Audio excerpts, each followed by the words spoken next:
le calcul des concentrations. Lorsqu'on parle des concentrations, on parle de concentration de ligands, donc le moins log la concentration de L, donc le PL. On a 5 cas ou 6 cas à étudier. Le premier cas, c'est on a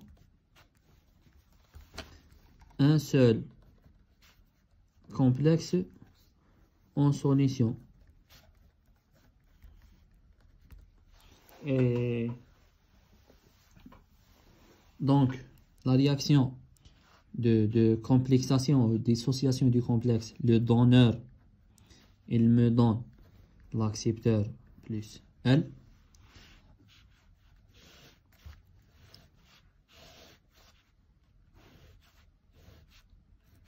À T0 et à l'équilibre, à T0, la concentration c'est C. On a 0 d'accepteur et 0 de ligand. À l'équilibre, c'est C moins X, X et X.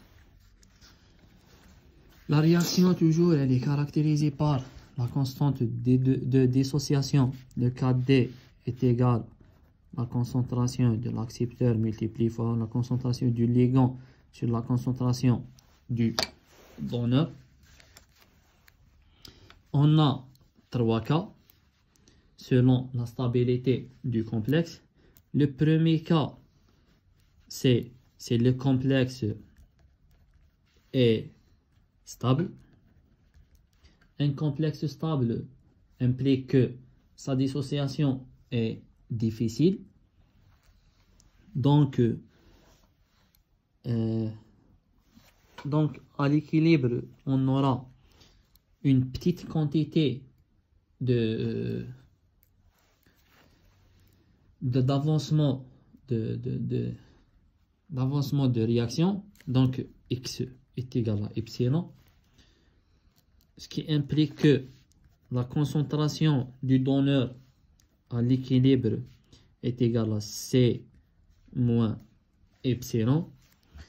Epsilon, c'est une valeur négligeable devant la concentration.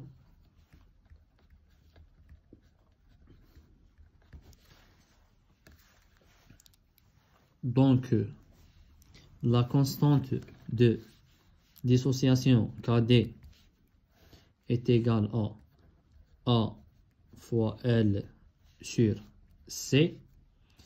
Et à partir du tableau d'avancement, on a la concentration du ligand est égale à la concentration de l'accepteur à l'équilibre.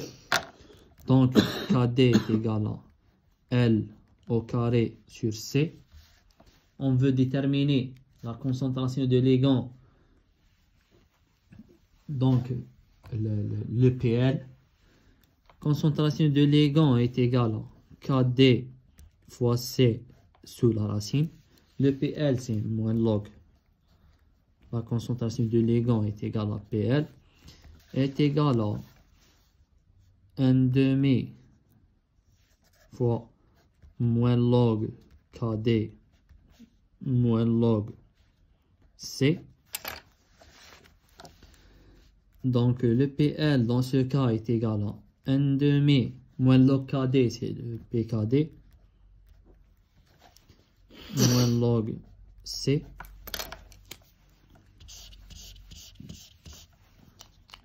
C'est le premier cas.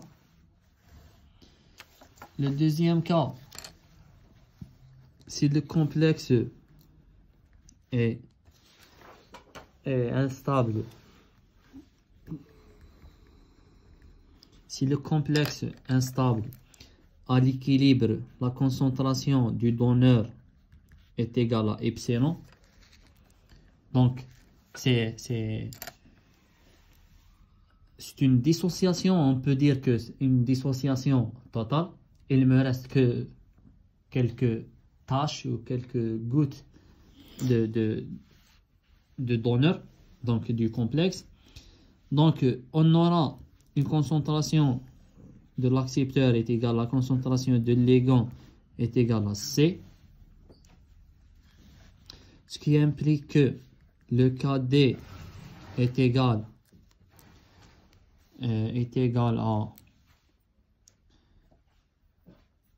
moins log, plutôt le PL, on sait que le PL est égal à moins log L, donc est égal à moins log C. C'est le deuxième cas. Si on fait un lien avec l'étude des réactions acido-basiques, le premier cas, c'est identique avec l'expression de pH est égal à 1 demi pKa moins log C. C'est l'expression d'un pH d'une base forte. Et ce cas, si on fait aussi l'analogie avec l'étude des réactions acido-basiques, c'est le pH d'un acide fort.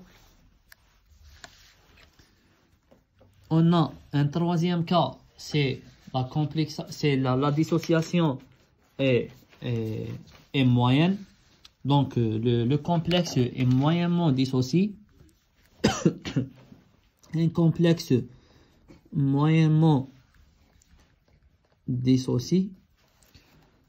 Donc D, il me donne A plus L. À T0, on a C et 0, 0. L'avancement de la réaction, c'est X. J'aurai X et X. La valeur de X, elle est prise en considération. Elle n'est pas négligeable comme le cas du complexe stable. Donc, le KD est égal à L au carré sur... Parce que A toujours est égal à L est égal à X. On cherche le PL, donc on garde la concentration de L. La concentration de D est égale à C moins X. Et X est égal à la concentration du ligand. Donc C moins la concentration de L.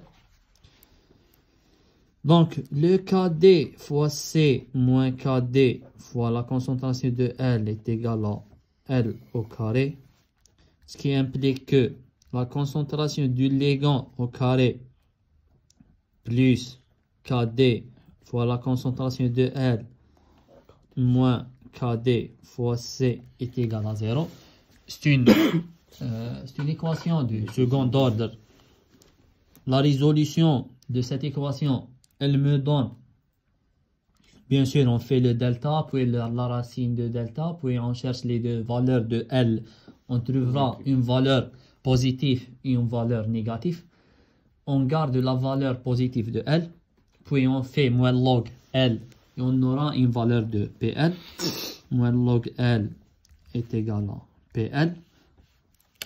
C'est les trois cas de calcul de PL lorsque j'ai une solution d'un seul complexe.